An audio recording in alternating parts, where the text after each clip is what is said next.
Assalamualaikum warahmatullahi wabarakatuh. Selamat pagi Ibu Marsofiati, Pak Iwan, dan juga rekan-rekan dari kelas A dan kelas B. Perkenalkan, kami dari kelompok 11 yang beranggotakan 6 orang, izin mempresentasikan laporan hasil observasi kami di SMK Negeri 3 Jakarta. Adapun anggota dari kelompok 11 ini terdiri dari 6 orang, yaitu saya sendiri, Amalia Putri Alamsyah, beserta 5 rekan saya, yaitu ada Anandita Fitri Amalia, Firanita Pramesti, Nabilah Dwi Kurnia, Safiana Nurlalita, dan Widya Stuti Cahyani.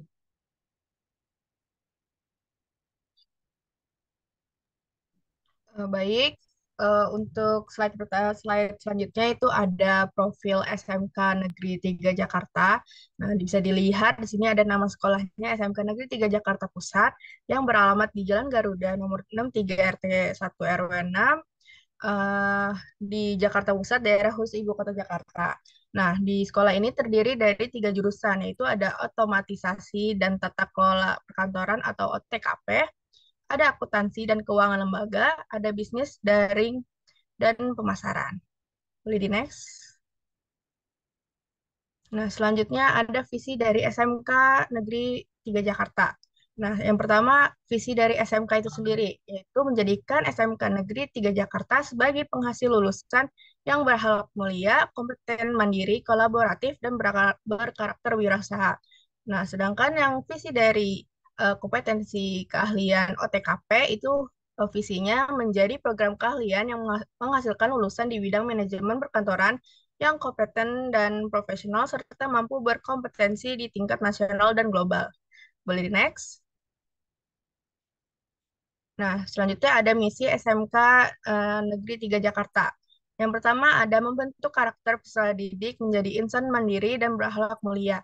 Yang kedua, menjalankan kurikulum sesuai dengan kebutuhan dunia usaha dan industri. Yang ketiga, meningkatkan profesionalitas guru dan manajemen sekolah. Yang keempat, mewujudkan iklim belajar yang kondusif dan berbasis IT serta mengoptimalkan sarana prasarana pendidikan.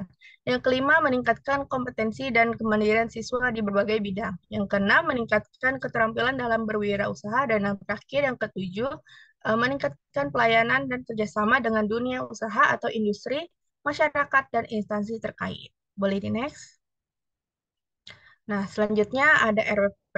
Nah, RPP sendiri itu adalah rencana pelaksanaan pembelajaran atau disingkat RPP adalah dokumen yang berisi rencana pelaksanaan pembelajaran yang akan dilaksanakan untuk satu sesi, semester, atau kelipatannya. Nah, RPP ini juga bisa diartikan sebagai pedoman pelaksanaan pembelajaran. Dan RPP ini tuh disusun langsung oleh guru mata pelajaran sebelum pembelajaran dimulai. Nah, dalam membuat RPP ini, guru harus memperhatikan semua bagian penting yang harus ada dalam RPP. Boleh next.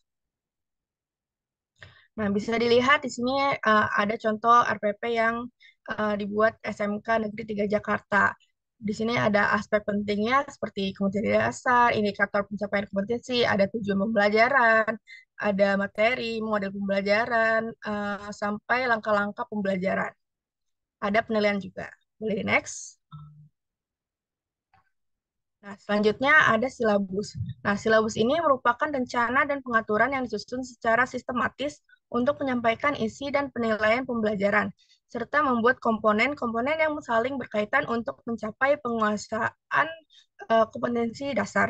Nah, silabus ini itu tujuannya untuk apa? Untuk memfasilitasi, mempercepat proses belajar mengajar, dan meningkatkan hasil, serta menyiapkan berbagai RPP secara profesional, sistematis, dan efektif.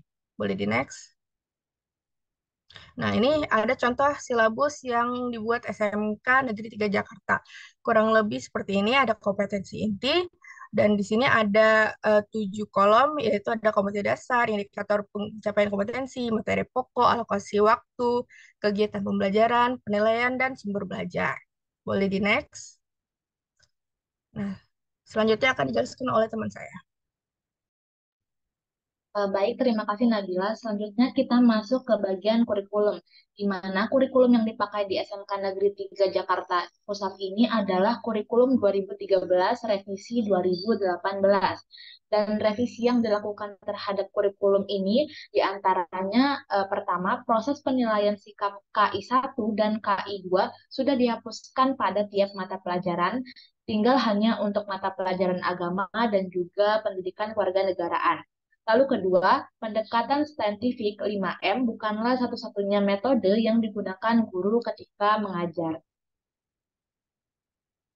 Revisi selanjutnya, yang ketiga, adalah penilaian terminologi ulangan harian menjadi penilaian harian dan sudah tidak ada lagi ujian tengah semester langsung ke penilaian akhir semester. Selanjutnya, di dalam RPP tidak disebutkan lagi metode pembelajaran yang digunakan dan materi dibuat dalam bentuk lampiran. Revisi selanjutnya adalah angka untuk penilaian siswa terdiri dari nilai 1 sampai dengan 100. Yang terakhir, remedial hanya ditujukan untuk peserta didik yang nilainya di bawah KKM, namun sebelumnya peserta didik tersebut diberikan pembelajaran ulang. Selanjutnya akan dijelaskan oleh rekan saya. Oke, sejalan dengan tujuan kurikulum yang mencakup 4 aspek kompetensi, yaitu sikap spiritual, sikap sosial, pengetahuan, dan keterampilan. Aspek-aspek potensi tersebut dapat dicapai melalui proses pembelajaran intrakurikuler, kurikuler, dan ekstrakurikuler. Nah, dalam pengembangan kurikulum SMA atau SMK, sangat diperlukan pendidikan karakter yang mengarah pada pembentukan budi pekerti dan akhlak mulia peserta didik secara utuh, terpadu, dan seimbang. Boleh di next? Nah, dalam proses pembelajaran di SMKN 3 Jakarta terdapat beberapa kegiatan penunjang kurikulum. Yang pertama itu adalah kegiatan ekstrakurikuler. Nah, di SMK 3 Jakarta ini terdapat 18 ekskul yang bisa menjadi wadah siswa untuk mengembangkan minat dan bakatnya.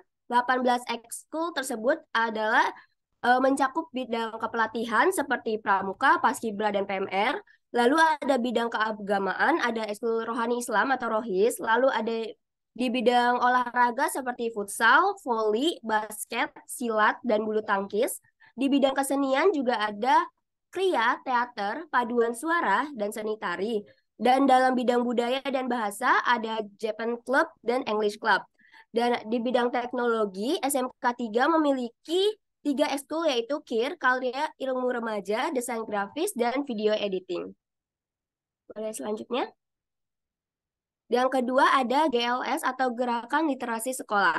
Gerakan literasi sekolah adalah gerakan yang bertujuan untuk menjadikan sekolah sebagai tempat untuk meningkatkan minat baca, menumbuhkan budaya literasi siswa, dan meningkatkan daya saing bangsa melalui program penguatan pendidikan. Nah, di SMKN 3 Jakarta sendiri ini, GLS dilaksanakan setiap hari Selasa dan Rabu selama 30 menit di pagi hari. Lalu yang ketiga ada doa pagi bersama. Di SMKN 3 Jakarta ini menerapkan budaya religius dalam penanaman beberapa nilai religius seperti kegiatan membaca Al-Quran sebelum memulai pembelajaran dan sholat berjamaah. Harapannya dengan menginternalisasikan nilai-nilai religius tentunya sebagai pijakan nilai, semangat, dan sikap dan perilaku bagi para aktor sekolah, guru, dan tenaga pendidikan lainnya. Selanjutnya. Baik, selanjutnya ada struktur organisasi SMK Negeri 3 Jakarta. Organisasi sekolah adalah suatu sistem yang bergerak dan berperan dalam merumuskan tujuan sekolah. Berikut struktur organisasi di SMK Negeri 3 Jakarta Pusat. Boleh di next? Berikut adalah struktur organisasinya. Kepala Sekolah SMK Negeri 3 Jakarta saat ini adalah Bapak Iwan Toro SPD, lalu ada komite sekolah yaitu Bapak Heri Pradityo, dengan Kepala Subbagian Tata Usaha Ibu Endang Yuli Hartanti. Lalu di sini ada Wakil Kepala Sekolah bidang kurikulum, bidang sarana prasarana, bidang kesiswaan, dan bidang humas atau DUDG. Terus ini ada Ketua Kompetensi Keahlian AKL yaitu Ibu Umaira SPD, lalu ada Ketua Kompetensi Keahlian BDP yaitu Ibu Titi Mayani Hasana, Lalu ada ketua kompetensi kalian OTKP, itu Ibu Emi Pasaribu. Lalu ada ketua kompetensi kalian TKJ, yaitu Bapak Afrizal Azwardi Ihsan. Lalu selanjutnya ada ketua BKK, kepala bimbingan konseling, kepala perpustakaan, guru, wali kelas, dan juga tentu saja ada peserta didik. Boleh di next. Setelah struktur organisasinya, ini adalah tugas pokok dan fungsi atau toposi. Kepala sekolah memiliki tugas pokok dan fungsi sebagai tugas sebagai inovator, tugas mengembangkan kurikulum, dan juga tugas sebagai penggerak. Lalu komite sekolah. Komite sekolah memiliki tugas melakukan kerjasama dengan masyarakat dan pemerintah yang berkenaan dengan penyelenggaraan pendidikan yang bermutu, lalu menampung dan menganalisa aspirasi, ide, tuntutan, dan berbagai kebutuhan pendidikan yang diajukan oleh masyarakat. Lalu wakil kepala sekolah bidang kurikulum berfungsi untuk mengumpulkan dan menyimpan dokumen kurikulum nasional dan kurikulum ciri khusus. Dan banyak tugas lainnya untuk wakil kepala sekolah bidang kurikulum. Lalu ada wakil kepala sekolah bidang sarana dan prasarana. Salah satu tugasnya adalah menyusun rencana kebutuhan sarana dan prasarana sekolah. Lalu wakil kepala sekolah bidang kesiswaan memiliki tugas melaksanakan bimbingan, pengarahan, pengendalian kegiatan siswa atau OSIS dalam rangka menegakkan disiplin dan tata tertib sekolah serta pemilihan pengurus. Membina pengurus OSIS dalam berorganisasi, menyusun program dan jadwal pembinaan siswa secara berkala dan insidental. Boleh di next. Lalu ada tugas pokok dan fungsi wakil kepala sekolah bidang humas. Salah satu tugasnya adalah mengatur dan menyelenggarakan hubungan baik antara sekolah dengan komite sekolah. Lalu ketua kompetensi kalian semua jurusan berfungsi memiliki tugas membuat program kerja, baik mingguan, bulanan, semester, atau bahkan program kerja tahunan. Lalu melaksanakan pengembangan bengkel, ruang praktik, atau hal-hal yang berkaitan dengan jurusan masing-masing. Lalu ada ketua BKK yang memiliki tugas pokok membuat program kerja BKK, lalu menjalin kerjasama dengan Disnaker dan DI dan instansi terkait dengan pemasaran tamatan. Lalu ada kepala bimbingan konseling yang berfungsi mengkoordinasikan seluruh kegiatan pendidikan yang meliputi kegiatan pengajaran, pelatihan, dan bimbingan konseling. Lalu ada kepala perpustakaan yang memiliki tugas pokok menyusun program jangka panjang, menengah, dan pendek, serta menyusun petunjuk pelaksanaan dan rencana anggaran keuangan yang berkaitan dengan perpustakaan. Boleh di next. Lalu ada guru. Guru mempunyai tugas pokok sebagai tenaga profesional yang memiliki tugas utama untuk mendidik, membimbing, mengajar dan mengarahkan, menilai, melatih, dan mengevaluasi para peserta didik untuk jalur pendidikan formal pada pendidikan anak usia dini, pendidikan dasar, hingga pendidikan menengah atas. Lalu ada wali kelas. Wali kelas memiliki tugas pokok mewakili orang tua atau kepala sekolah dalam lingkungan kelasnya, membina kepribadian dan budi pekerti siswa di kelasnya. Lalu ada peserta didik. Peserta didik atau siswa memiliki tugas yaitu memahami dan mempelajari materi yang diberikan, mengerjakan tugas-tugas yang diberikan oleh guru, dan lain-lain. Boleh di next. Selanjutnya akan dilanjutkan oleh teman saya.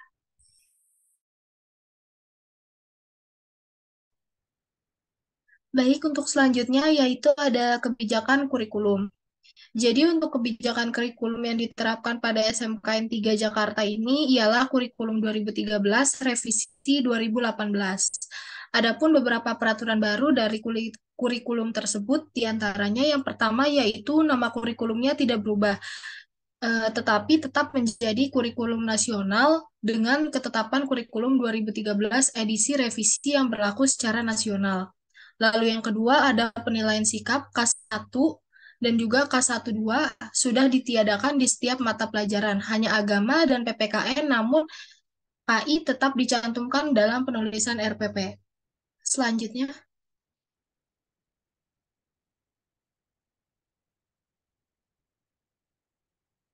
lalu yang ketiga, jika ada dua nilai praktik dalam satu KD, maka yang diambil adalah nilai yang tertinggi. Perhitungan nilai keterampilan dalam satu KD ditotal mulai dari praktek, produk, dan portofolio, dan diambil nilai rata-rata. Untuk pengetahuan, bobot penilaian harian dan penilaian akhir semester itu sama. Lalu yang keempat ada pendekatan saintifik 5M. Tapi itu bukan satu-satunya metode saat mengajar, dan apabila digunakan, maka susunannya tidak harus berurutan. Lalu yang kelima ada silabus Kurtilas atau kurikulum 13, edisi revisi terbaru, lebih ramping hanya 3 kolom, yaitu KD atau kompetensi dasar, materi pembelajaran, dan juga kegiatan pembelajaran. Selanjutnya. Lalu yang keenam ada perubahan terminologi ulangan harian menjadi penilaian harian. UAS menjadi penilaian akhir semester untuk semester 1 dan juga penilaian akhir tahun untuk semester 2. Dan sudah tidak ada lagi UTS, langsung ke penilaian akhir semester. Selanjutnya dalam RPP tidak perlu disebutkan nama metode pembelajaran yang digunakan dan materi dibuat dalam bentuk lampiran berikut dengan rubrik penilaian jika ada. Lalu skala penilaian menjadi 1-100. Penilaian sikap diberikan dalam bentuk predikat dan deskripsi. Selanjutnya ada remedial diberikan untuk yang kurang, namun sebelumnya siswa diberikan pembelajaran ulang. Jadi nilai remedial adalah nilai yang dicantumkan dalam hasil. Selanjutnya. Slide selanjutnya akan dilanjutkan oleh teman saya. Baik, untuk selanjutnya itu ada PROTA atau program tahunan. Jadi program tahunan ini merupakan ancangan penentuan alokasi waktu selama 1 tahun untuk mencapai kompetensi-kompetensi dasar yang ada dalam kurikulum. Nah, PROTA juga harus disusun secara tepat dan sesuai dengan kompetensi dasar serta alokasi minggu efektif yang dimiliki. Bisa di next.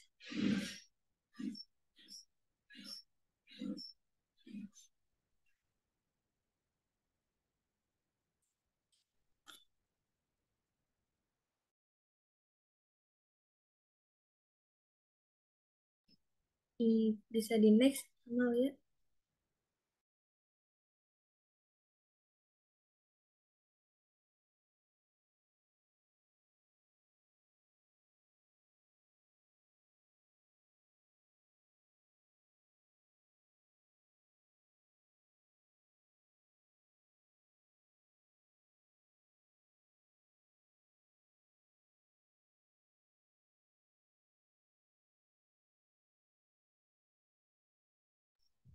Oke, kita lanjut. Selanjutnya itu ada program semester. Nah, program semester ini merupakan rencana kegiatan yang harus dilaksanakan oleh guru dalam semester berjalan untuk kegiatan tatap muka. Oleh sebab itu, guru uh, harus mampu menyusun program semester yang merupakan ujung tombak berhasil tidaknya guru dalam menyampaikan materi pembelajaran dalam kelas untuk setiap SK, KD, dan indikator yang dituntut dalam silabus. Nah, dari program kedua tersebut harus mengacu pada kalender pendidikan tiap satuan pendidikan yang diterbitkan oleh Dinas Pendidikan untuk menentukan banyaknya libur, jadwal ulangan semester ganjil, genap, jadwal ujian sekolah, UTS, dan jadwal ujian praktek dan lainnya.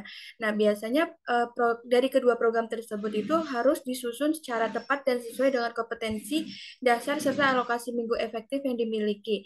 Nah, kedua program tersebut akan memudahkan bagi setiap guru mata pelajaran untuk melakukan pembelajaran secara efektif dan efisien selama 1 tahun pembelajaran. Nah, penyusunan dan program juga harus mengacu pada kalender pendidikan tiap satuan pendidikan yang diterbitkan oleh Dinas Pendidikan untuk menentukan banyaknya minggu efektif bulan.